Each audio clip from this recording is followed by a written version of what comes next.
Well, good afternoon, everybody. Hope everybody's doing good tonight. I hope everybody had a great day. I hope that you trucked safe today. If you was trucking, I know a lot of people wasn't trucking today. They were actually stuck at home because of the weather that's going on up north. But uh, I was trucking today, and I'm going to tell you right now, I'm going to make some of you mad right off the bat. I've got 74 degrees weather here in South Georgia. So anyway, y'all stay safe out there, and y'all just stay warm and stay inside and do whatever it takes to stay safe. I'm glad to see everybody tonight. I'm glad everybody's coming in to see the show tonight, the Drivers Roundtable. We got a special guest tonight, Mr. Doug Frumbaugh, and we're going to bring him in the studio here in just a few minutes after this little video that we're going to show. But he's going to talk to you about how he got into trucking and stuff like that. And then after that, we got two other guests, my co-host Steve Brand and Mr. Scott Post. We're going to talk a little bit about some current events that's going on. So y'all hang tight. I'm going to show you a little video before we get started, and I'll get set up to bring Mr. Doug Frumbaugh in here in just a few minutes.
All right.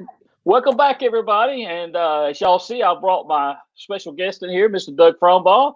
Doug, I'm going to let you have the floor and introduce yourself. Tell everybody where you're from and what you do in general sense there. Just kind of welcome you to the show, Doug. Thank you for coming on tonight. Well, thank you, Tim. First off, I'd just like to say thanks again for the invitation to come on board here tonight and talk. And yes, I'm from Central Pennsylvania, up here in Harrisburg, Pennsylvania, Carlisle area. Lived here pretty near all my life. Just active in the lacrosse. I'm a lacrosse coach, football coach. Just stay very active with that, and just love trucking. Do that too. All right. So, Doug, if you will, just kind of start out from the very beginnings of how you become a trucker. What age you got into it, what brought you into it, and what your experiences were. Yes, sir. I knew from about 6 years of age what I was going to do with my life. And people say, man, how'd you know at 6 years old? Well, I grew up in the trucking industry. My father was a professional truck driver for about 40 years, 3 million plus miles driving, safe miles, never had an accident. And I can say, wow, what a mentor that was. And I just, I followed in Pops' footsteps, and I just had a love for trucks. Every opportunity in the summertime that I had to go with him, when he had his own trucks for a while, every time I had the opportunity to do that, I was always with him, and underneath him, working on them. So I know the ins and outs of them somewhat. And but yeah, that's how I got basically started in it. But I had the opportunity about 2 years out of high school. Started working the freight docks up here for an LTL company up here in Pennsylvania, and was working the dock, and had the opportunity to become a dock jockey, and went from there to line haul jockey, and then I had a great safety man that took a great interest in me, and asked me, "Hey, what do you think about maybe getting your license?" And back then it was a Class 3 license. It wasn't CDL like it is Class A today. And I said, absolutely. And basically that's how the wheel got started. And, it's been a great career for me. I've been in an industry for 36 years, professionally driving for 33 of those years. Proud to say that, I'm at 2 million miles, no accidents, no citations, no tickets. So it's been a great career.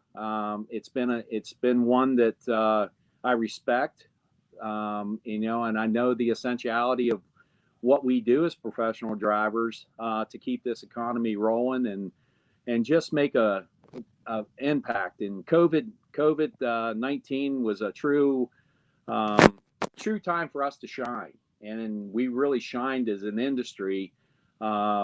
Just with the essentialities, keeping stores stocked up, keeping gasoline at the pumps, just keeping, stores, grocery shelves full, and keeping medical supplies to hospitals and stuff like that. And, I'm awful proud of this industry. I'm proud of the 3.5 million professional drivers we do have in this industry. To say, what you do does not go unnoticed. There's a lot of people in this industry that care about us, care about what we do. And I just want to put it out there. Really, really, really proud of all the men and women that make this happen every day. Absolutely. And you mentioned about the 3+ million people that make this trucking industry happen. But on another side of that thing, total, there's over 7 million people that make this industry happen, everybody from the dock worker up to the management level. So, I have to salute those people also, because without them, we couldn't do our jobs, and vice versa. Without us, they couldn't do their jobs. So it is a salute to everybody. And I know I say this on every show, but I don't mind reminding everybody that, the truck driver is the backbone of the economy, and we are the driving force that keeps this economy moving. Absolutely, Tim. I agree with that wholeheartedly. You say the backbone. I kind of related to this. I believe we're the heartbeat that keeps it growing. And like I said, it's just 36 years. I still say to myself, I love it. And I just have a real passion for it. And I just love being around people that love being around trucks. Absolutely. Absolutely. So tell us a little bit about your coach. And I don't know if you're coaching actively right now, but how do you intertwine everything on a day-to-day basis with your job on what you're doing and coaching or outside activities, that take up a lot of time also? Absolutely. Great question. I was a line haul driver when I was in my younger years, and then I had the opportunity to come in to be a city driver. So, as I, built some seniority, I became to have a pretty current schedule that I was that allowed me actually to get back into this coaching business. I'm still actively coaching girls lacrosse. I have a travel team here in Pennsylvania that I coach. We have practices 3 nights a week. And then a lot of our games are on the weekends. And and I have, the cool part about the deal is my older daughters, which are 29 and 28 now, are still actively involved. My oldest daughter is the assistant head coach down at Hood College in Frederick, Maryland. So it's nice to see the continuation of a sport that I really got involved with when these guys were just little, and being a part of their lives now and watching them grow into it too. Okay. All right. Well, so there's some people that's watching online, and I just go ahead and give them a shout out tonight. Todd Stein, Scott Osborne, Paul Batoski. I'm sorry if I butchered your name up, Paul. David Young, and a lot of those folks, Clarence Jenkins, a lot of these folks are telling me to tell Doug hello. So if you want to say hello to some of those folks, Doug, you can go ahead. Absolutely. Hey guys, it's great to hear your names. I just wish that we could get together a lot more than what we do, but awful proud of that group of guys that you just mentioned there. They are true ambassadors for this industry, and they do a great job in what they do too. Right. And I'll segue off of that. As far as the professional truck driver, we are important to everybody in this nation, whether it's from your grocery clerk to somebody that's in a management position. I just want to stress and emphasize how important the trucking industry is to everybody, because everything that we have is all hauled by truck. I don't know of any boats that that sail into the Walmart, or any planes that land in the Walmart parking lot. It's all got to get there by truck. So I salute everybody that's on here listening to this broadcast tonight for what they do, because you are so important. You are so important. Absolutely. So, well, Doug, you want to hang around for the rest of the conversation? I'm fixing to bring Scott Post and Steve Brandon here, and we're going to talk about some current issues. I appreciate you letting us know about how you got in the trucking industry and what you do. But if you want to hang around and get in on the conversation, you're welcome to. Absolutely. I'm going to stick around. Thank you. All right. So I'm going to play a little short video clip, and I'll bring these guys in. The federal government's handling of rules around truckers and vaccination status is now causing some to blow the horn. Organizers and participants coming from across the West with a strong message. Drop the mandates across the board for every single man, woman, and child across Canada. We've dealt with this for 2 years. You said 2 weeks to flatten the curve. We're 2 years later. Earlier this month, Ottawa made vaccination mandatory for truck drivers crossing the border. The U.S. followed suit, which has launched the convoy. Despite the Canadian Trucking Alliance disapproving the demonstration, supporters have chipped in more than $3.4 million for a GoFundMe campaign to help pay for the journey. It's divisive. We're really, really alienating big pockets of our population with some of these mandates. And whether it's justified or not, it's hard to say. This bioethicist says he's unsure whether the science justifies vaccine mandates, but that government communication has ultimately put Canadians at odds. Ipsos polling done for Global News found 2/3 of people believe stricter measures should be put on unvaccinated people. It also found that half think government should put a health tax on people who are unvaccinated. The Conservative Party leader was asked whether he would meet with truckers when they arrived on Parliament Hill, but didn't answer the question. The new measures ultimately mean up to 26,000 fewer truck drivers are able to cross the border. Aaron O'Toole says that could lead to fewer items on shelves and higher prices. So we can't have policies that make that even worse, and we can't raise taxes. So that's what we've been advocating for responsibly the last few months. The convoy is expected to reach Ottawa later this week. Kyle Benning, Global News. All right, guys. Well, welcome to the broadcast. Let you know, Scott Post, if you'll raise your hand and say hi, everybody know who you are. Hello. And Mr. Steve Brand. And then we also got Mr. Doug Frumball here.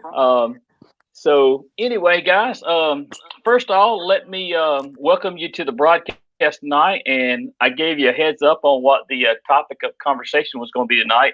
It's going to be about the Canadian trucker strike, and so let's talk a little bit about that and our opinions on it, what we think about it, and let's just have this roundtable discussion tonight on it. So with that, I'll actually start out with a question to you, Mr. Post. What's your opinion on that, and what's your opinion on the mandate? I'll put it to you like that. Well, I somewhat agree with what they're doing. I got vaccinated myself, but I don't think I have a right to tell anybody else to get vaccinated. This creates a dilemma because when you start blocking everything up and shutting things down, you may run the risk of alienating the general public. We've built up a lot of goodwill since this COVID started by being the strongest link in the supply chain. And I think that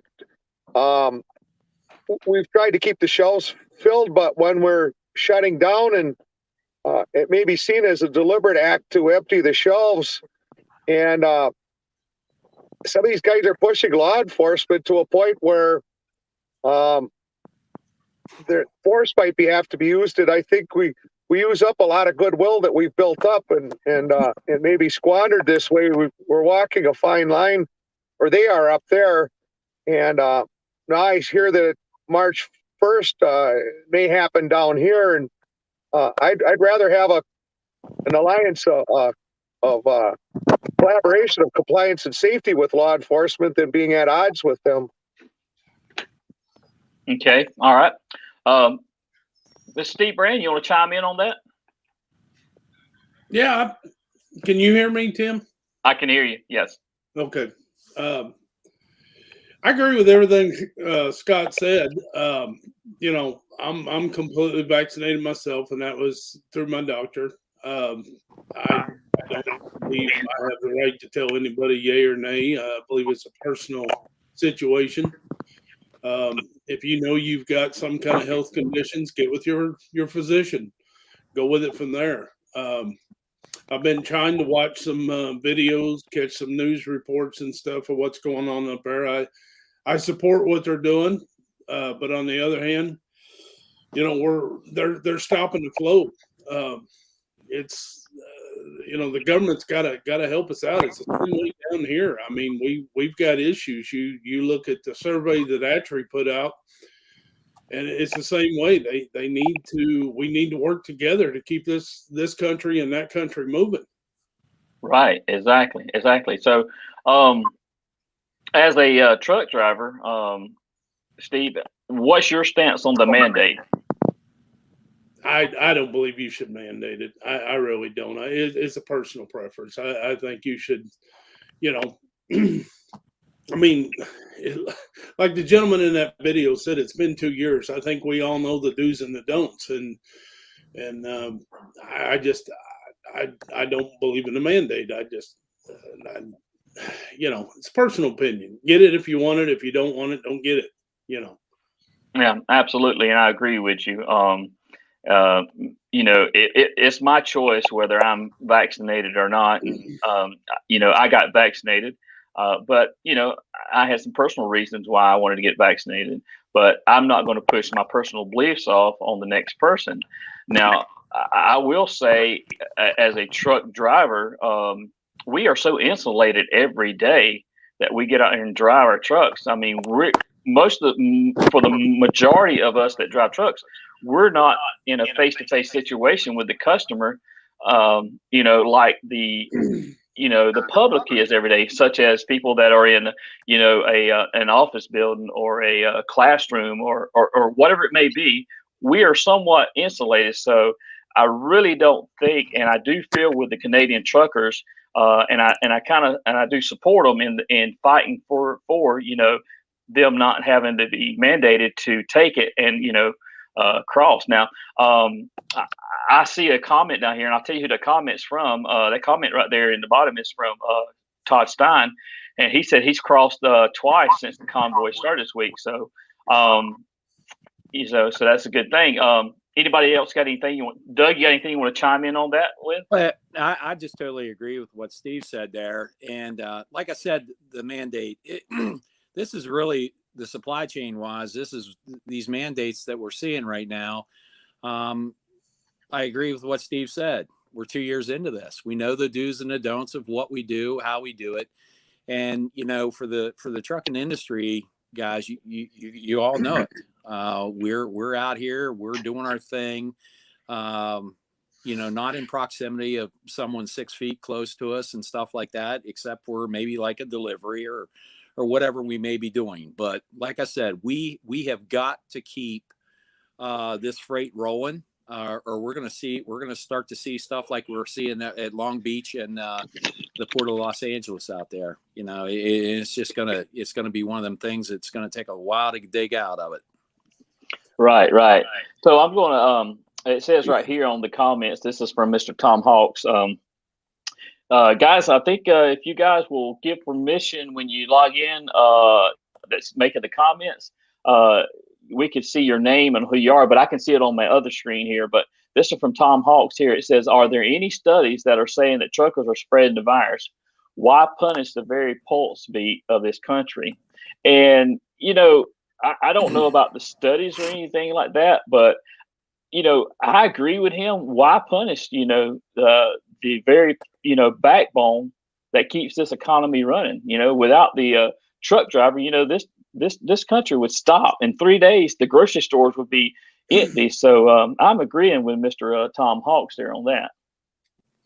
You know, I just want to say something on the mask too. That, you know, they tried to mandate the mask, and that, to me, that's a personal preference. Also, I've talked to my physician. She give me the do's and the don'ts on the mask, but I'm gonna be honest with you. In the beginning, I didn't want to wear the mask, but when I went to a store and it said on their door, "Mask mandated," we request you to wear a mask or whatever. That's their place of business. I mean, if I want to patronize that business, I'm gonna wear a mask. I just took a cruise. Me and my wife just took a cruise here a couple of weeks ago. Had to wear the mask as soon as I walked in the airport. Couldn't take it off again until I actually got on the cruise ship. The only time I could pull it down so I could eat or drink. You know, it was my choice. It was my choice to go on there. So I got to obey what they requested. It's their business. You know, I'm not going to make a big stink about it. It's not, you know, but there again, the word mandate, we need to drop the word mandate. I mean, I don't want to go too far out on the line here, but Tim, you and I have talked about this. We've got enough rules and regulations out here. I mean, you know, drop the word mandate and watch how quick people start doing what they're supposed to do. I mean, you know, everybody's in a rebuttal right now, and you know, we got enough turmoil. I mean, yeah. I just want to throw that out there about the mask mandate. I mean, you know, if my work says I got to wear the mask, I put it on when I walk in, I get my bills, I go out, I take the mask off. Same way with the truck stop. I go to the truck stop, my meet point I go to every day. I've asked them, do you want me to wear a mask? And they said, no, it's your option. We don't care. You can wear it or not wear it. Okay. We're not going to go either way. I said, all right, that'll work. I'm gonna throw this comment up here, and this comes from a qualified opinion right here. This comes from a young man named Mr. Blake Taylor, which I know him very well. He's my son, and he is absolutely a nurse practitioner, and he thinks it should be personal choice as well, and especially how weak this variant is. So he deals with this kind of stuff every day on a day in and day out basis. And this is a very weak variant. So I think some of the powers to be is really taking the mandate to an extreme, and speaking to the Canadian government, I believe they have taken it to another extreme. And so I, you know, But getting back, let's talk about the convoy that's going on up there. I know you guys have kind of been studying up on it a little bit, reading a little, because I kind of give you a heads up on it. I've seen some news articles to where, you know, the prime minister up there was, you know, saying something about, you know, if the truckers didn't get them moved, you know, he may have to have military intervention. I think that's a little extreme right there, you know. And also, he tried to call, the mayor of Ottawa called and said that he was going to get the tow truck drivers to go in and try to remove some of the trucks. Well, you know, all the tow truck drivers they had COVID. So you know what? I love it. I love seeing the drivers sticking together on this, and you know, I really hope that you know, us American drivers, we can take some notes from this also. Anybody else want to chime in on that? Well, I tend to agree with you there. I know last night they were looking for shovels because it was supposed to snow today because they can't get the snowplows downtown. So the truckers said they'll shovel the streets off one shovel full at a time, so that they're all cleared. One of the problems we get when we do a protest like this is you get always some rabble rousers in there that probably have nothing to do with trucking, and other ones that they said were displaying the Nazi flag or desecrating some of their war veterans statues and memorials, and harassing the food shelf to give them free food. That's not the truck drivers, but that's a risk you run when you run these protests, that you're going to have some radical fringe goes in there to try and sometimes you end up on the losing end of that. You lose the PR war because of people like this, because the news media may not give you a fair shake and they report it. Right. Any of you guys want to chime in on that? Oh, I totally agree. Everything you do, you're going to have some radicals. I mean, it doesn't matter what you do, you're going to have radicals, and that's, to me, that's the focus that the news media goes on, is the bad apples, and you know that really is not a good thing. But we got to overlook that and look at the task at hand. Like I said, I support these guys for sticking together and doing what they're doing. I mean, it's a good thing. Right. Doug, tell us a little bit about some of the things that you guys are experiencing up there in Pennsylvania now versus back whenever, you know, COVID was really running rapid, and tell me how things have changed, you know, since, you know, tell me what's going on up there. Yeah, absolutely. You know, things have really started to loosen up a little bit. I know when COVID first went down, our governor up here, he shut all the rest areas down. You know, the truckers couldn't get in there. They couldn't, you know, have a place to safe haven for rest, you know, and to go to the restroom or anything like that. You know, we were one of the states that was pretty hard, got rocked pretty hard with a lot of things. And, you know, like I said, you know, mandates started to dwindle when numbers started to go down. And, you know, pretty much up here, you know, we just had the Pennsylvania Farm Show up here. It's the largest ag expo in the world. And what happened there was that, you know, there was no mandate to wear a mask there or anything like that. So things are slowly but surely, and they have opened back up, which I think is a good thing. Because like I said, you know, we got lives to live. We need to get on with things. We need to live our lives. You know, I heard a good one today, actually. A good friend of mine posted on Facebook. This COVID virus has kind of been like, you know, we just had Groundhog's Day here in Pennsylvania, up in Punxsutawney Phil. And the COVID virus kind of reminds them of the Groundhog movie, where things just keep playing over the same each and every day. But yeah, there's been a big lift on a lot of things, Tim. Okay, look here. I'm going to take a break, a quick little video break, and I'm going to bring Todd Stein in here. He crosses the Canadian border, so I think he'll be a you know, added value to the conversation. So let me play this, and we'll be right back. We've been dancing with the devil way too long.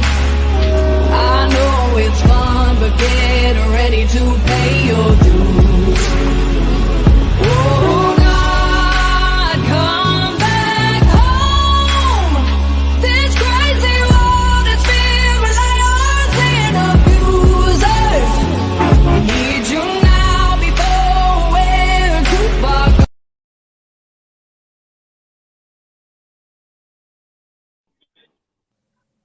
Todd Stein, good to have you in here, brother.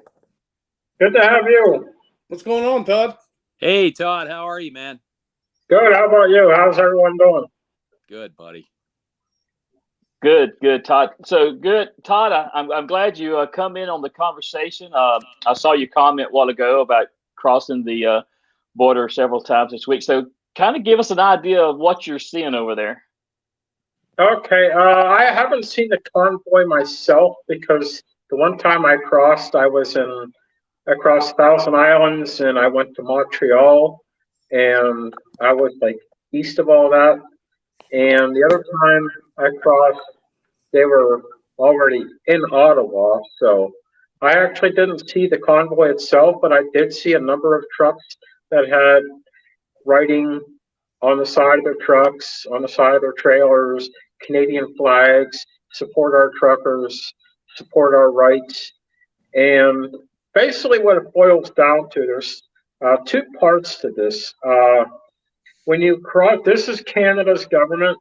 So when you cross from the US into Canada, you're under Canada's regulations, and Canada's requirement is that drivers, US and Canadian, have to be fully vaccinated, 2 shots or one of them with Johnson & Johnson.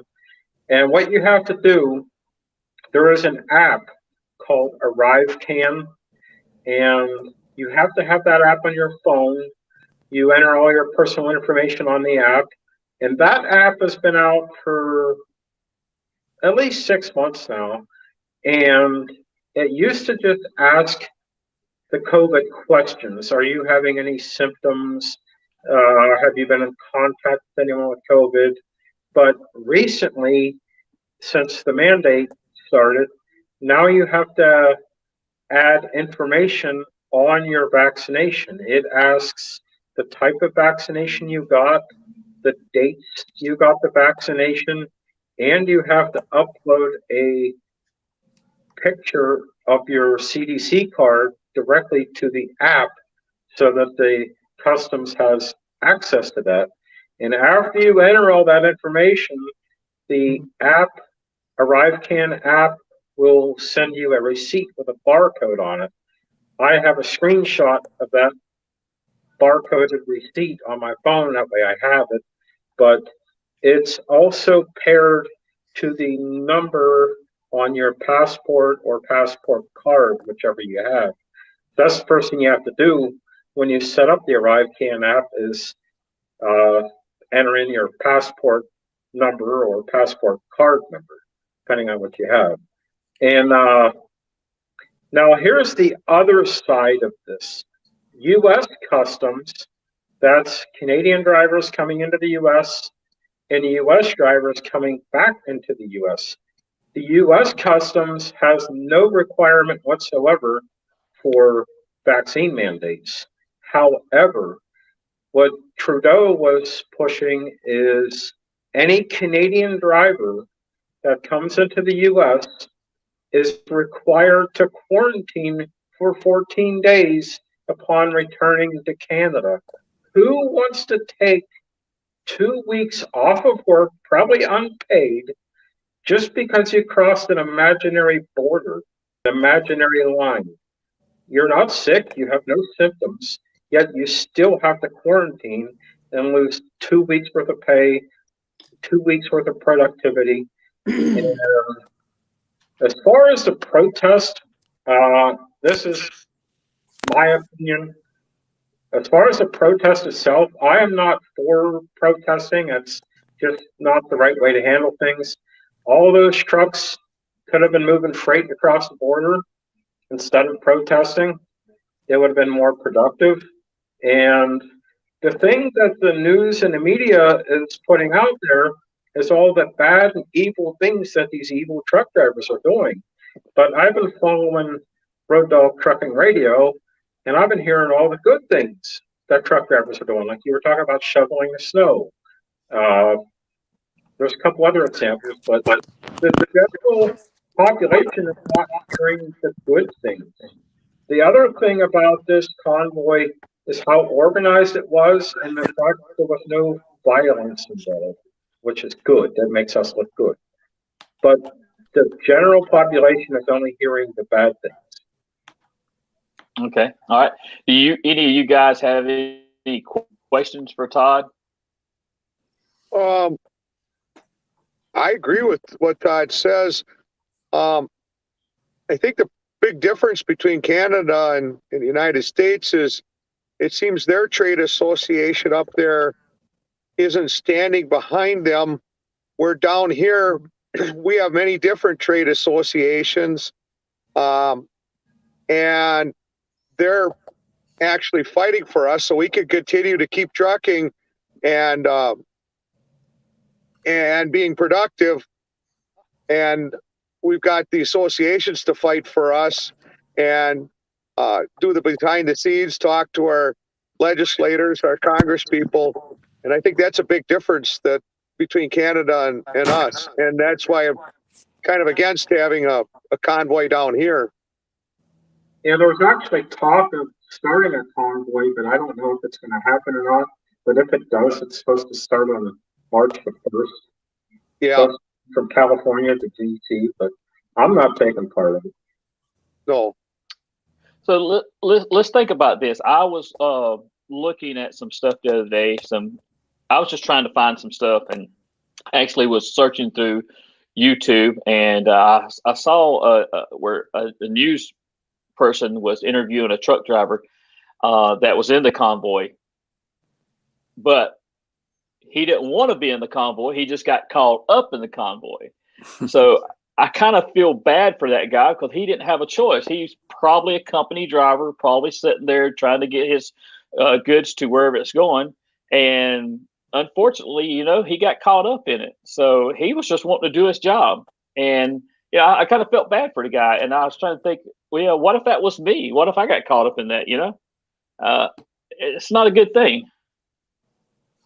Yeah, I mean, this was just a rare opportunity for Canadians to stand up for themselves, make a stand, make a point, and this is a good way to do that. It's like, Canadian people don't have the opportunities to stand up like they did this time, and it's very well known. I mean, this is going to go down in history as a major event, and right, peaceful event.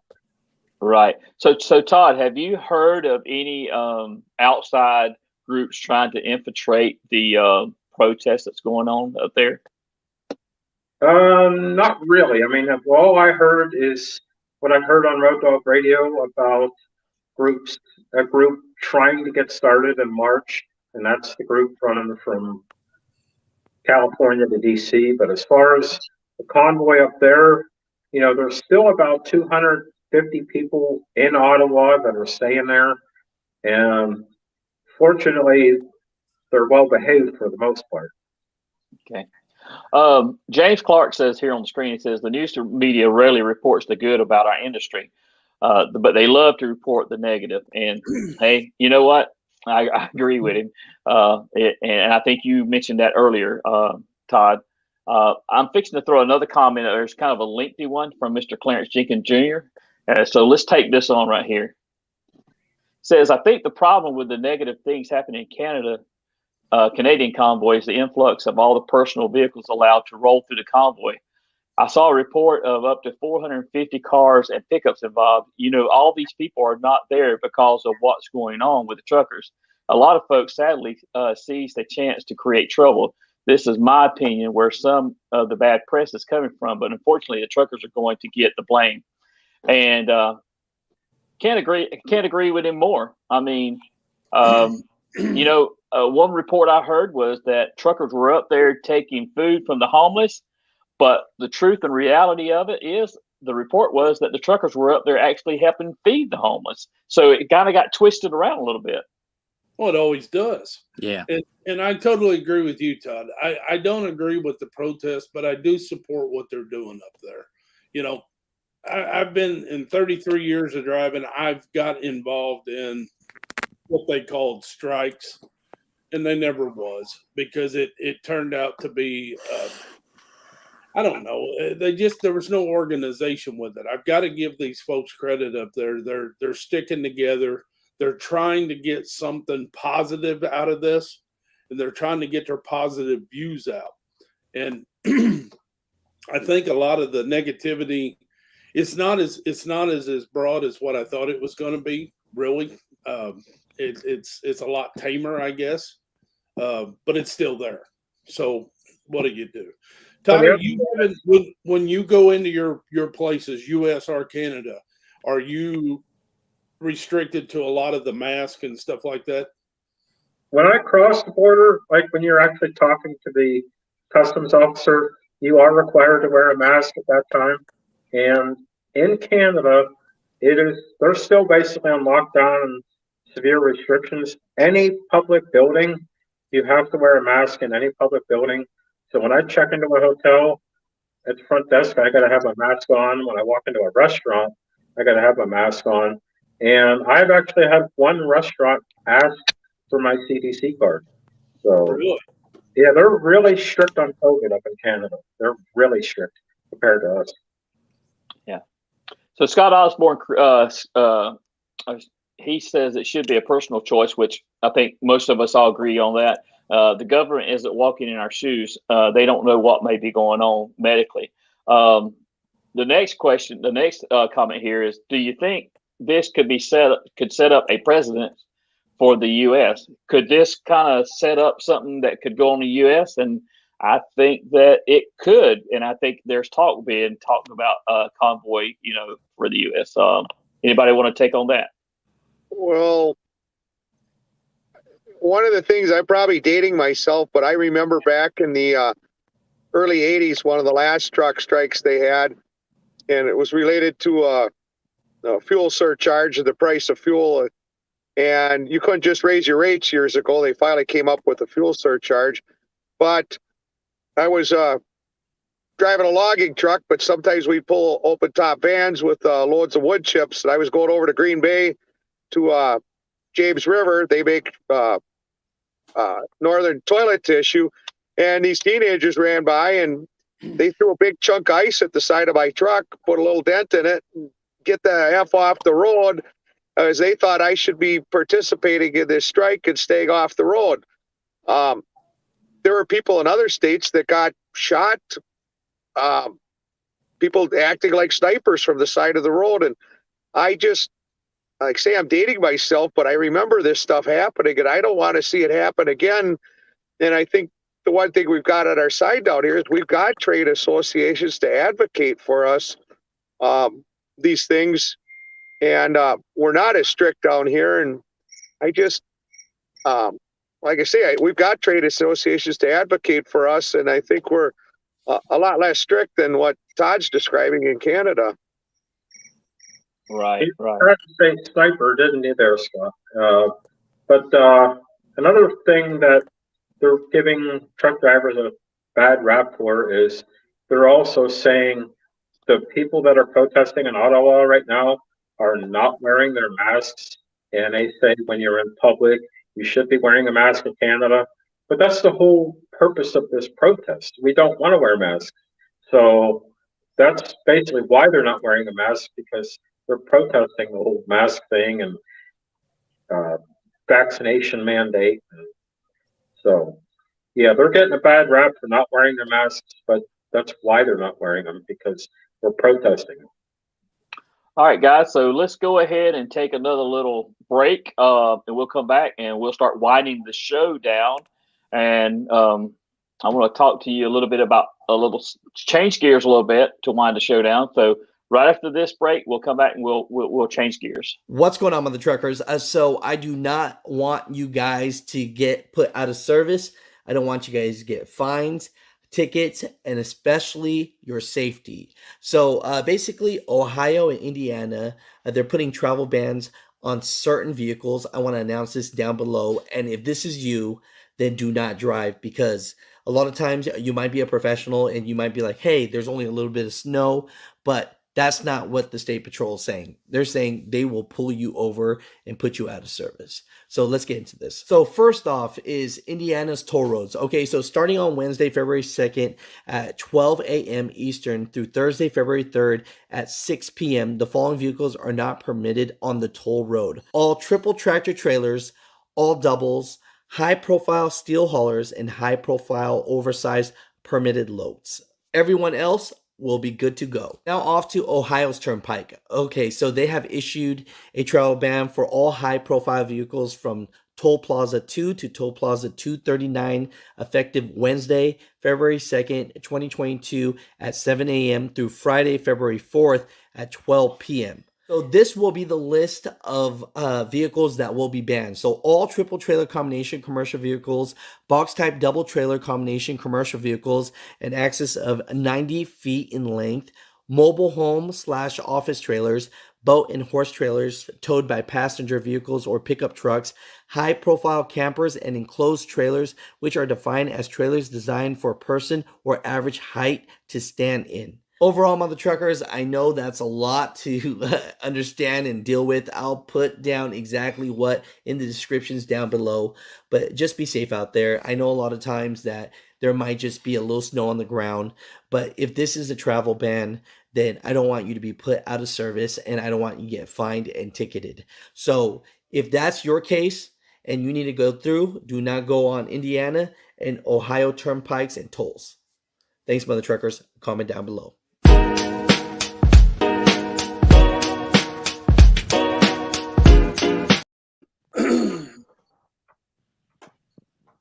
Somebody I found giving some good information. That'll segue into this next session. How's the weather where you guys are? I mean, I know Steve, it affected you. You're at home today, so how's it going? Yeah, we shut down today. It sleeted here until about 2 o'clock this afternoon. About 2 o'clock this afternoon, it changed over to snow. I actually went out about, 6:30, shoveled everything off, and it's already covered up. It's still snowing. Todd, I noticed you're on the other side of Columbus, so you're probably 75, 80 miles east of me. But it's right now, it's just snowing. Everything's covered up. I don't know if we're going to work tomorrow or not, as bad as it is. You're right, Steve. It's basically a mixture of sleet, snow, freezing rain here in Columbus. So it's basically a slushy mess on the road. And it's supposed to get colder overnight. We're supposed to get more snow overnight. And I'm pulling an empty trailer. That's why I shut down early. But today, I'm going to Wheatport, New York, which is near Syracuse. And I drove across 90 all the way to Cleveland, down 271 to 71 South. And believe it or not, up around Cleveland and Western New York, it's not bad at all. The roads are decent up there. It really didn't get ugly until I got about halfway between Cleveland and Columbus. All right.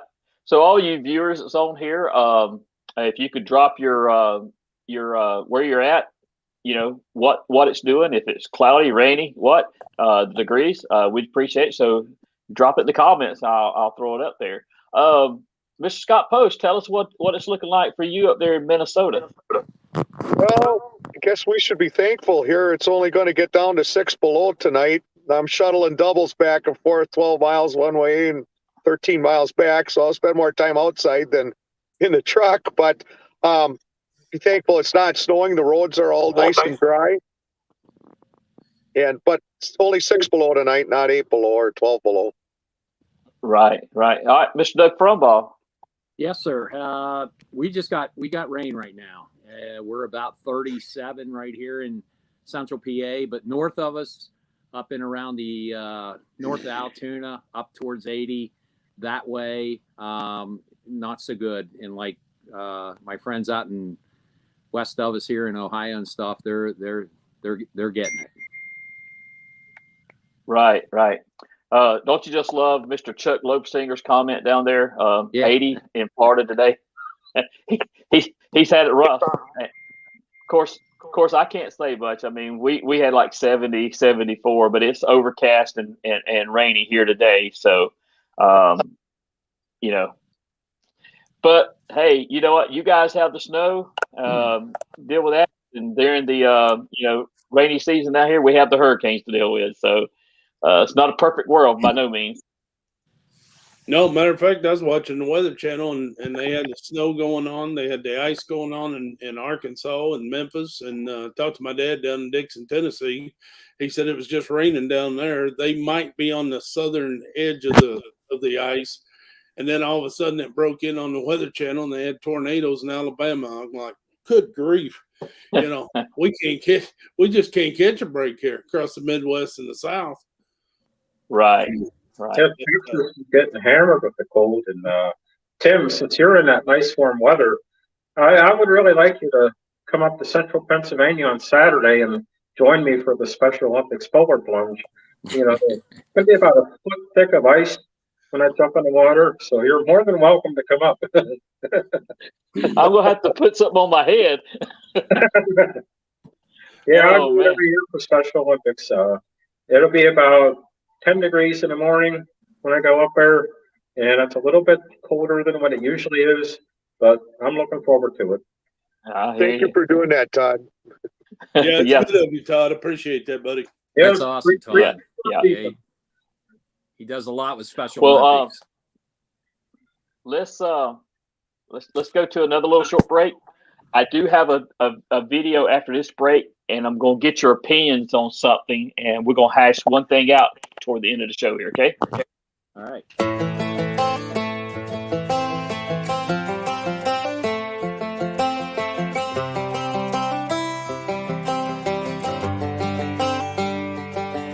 It's the guts and it's the glory. 100 stripes, 100 stories. It's the Pledge of Allegiance on the 4th of July. It's them handwritten letters from home. It's them sleepless nights alone. It's his newborn baby he left with his wife. Mr. Red, White, and Blue, lay down, here's a line. Mr. Red, White, and Blue, for these stars and stripes. Hey,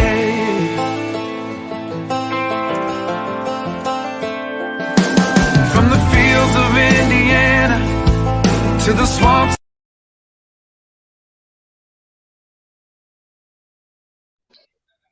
All right, guys. So the next video that I'm going to play, I'm going to stop it real short before it gives you the answer, but I want to know what your answer is on this video here, okay?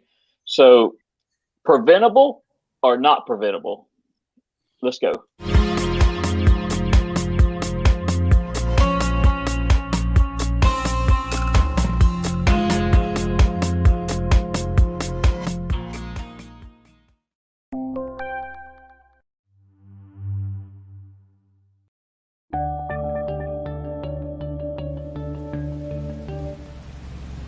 It's raining during the early afternoon, and Doubles driver John Doe is on a divided 4-lane highway.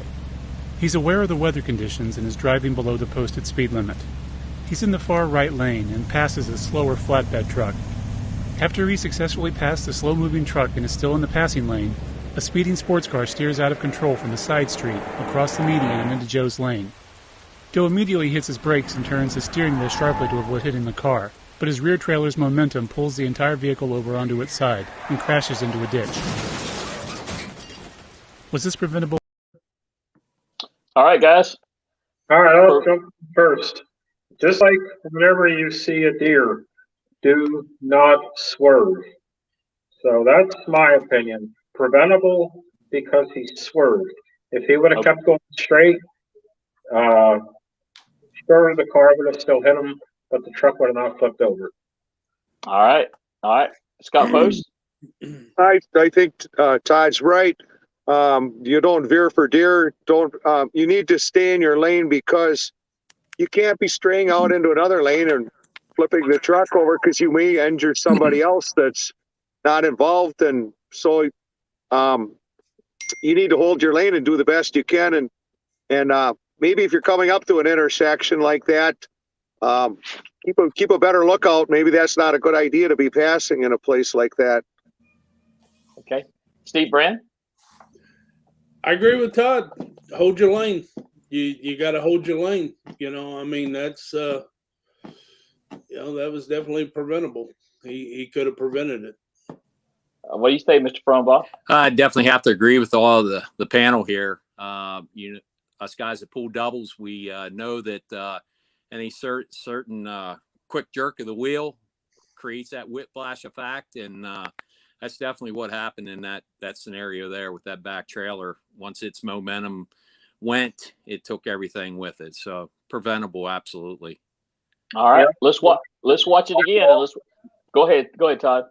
Yeah, I haul liquid, so I know all about don't yank the wheel, because when you start cranking that wheel side to side, that liquid's going side to side. And when the liquid is pushing against the side of your trailer and not the bottom of your trailer, that's what happens. All right, let's watch the video again in its entirety, okay?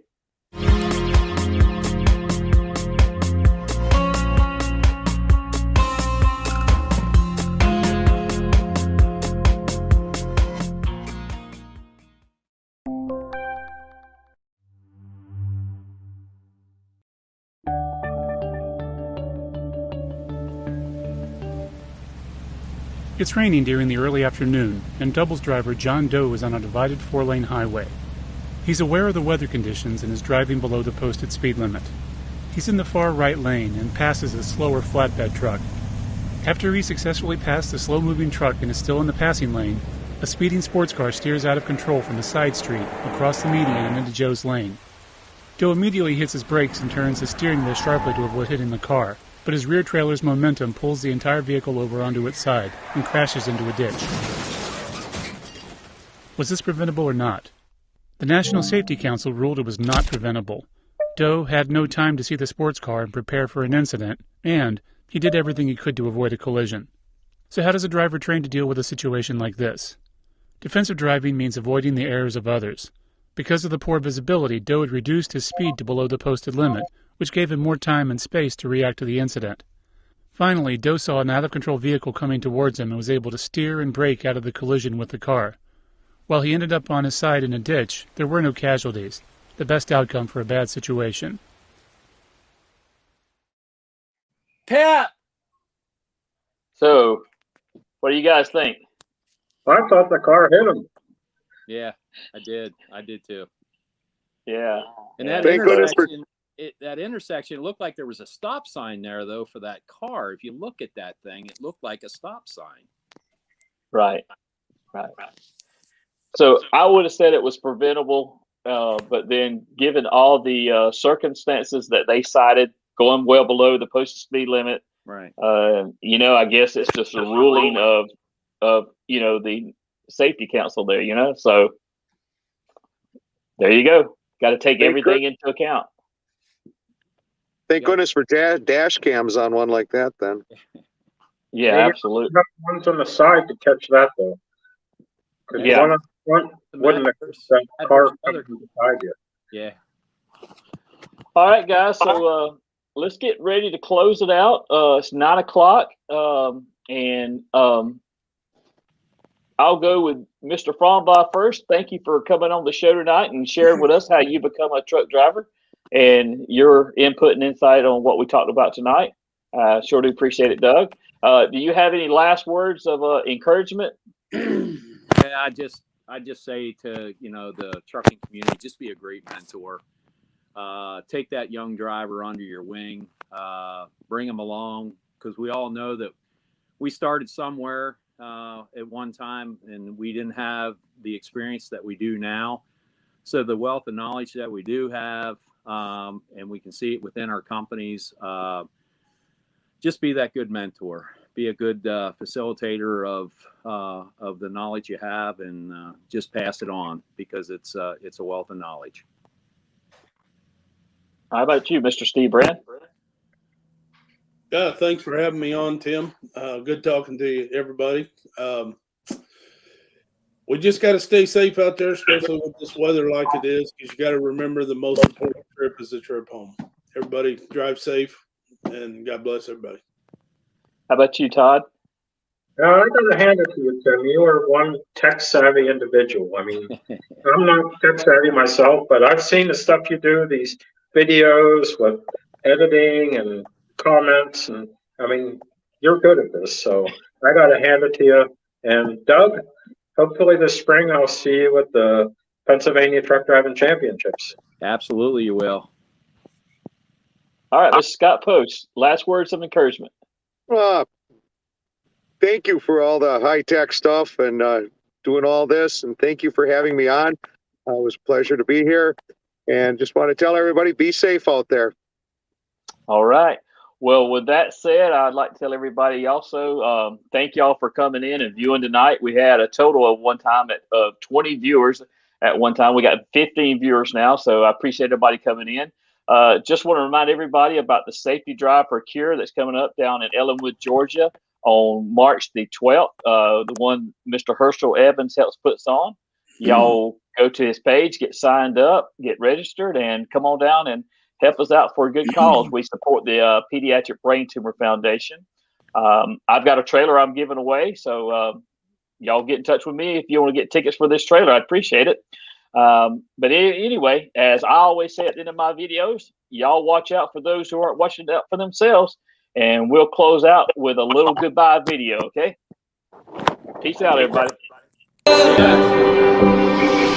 I believe in God our Father. I believe in Christ the Son. I believe in the Holy Spirit. Our God is free.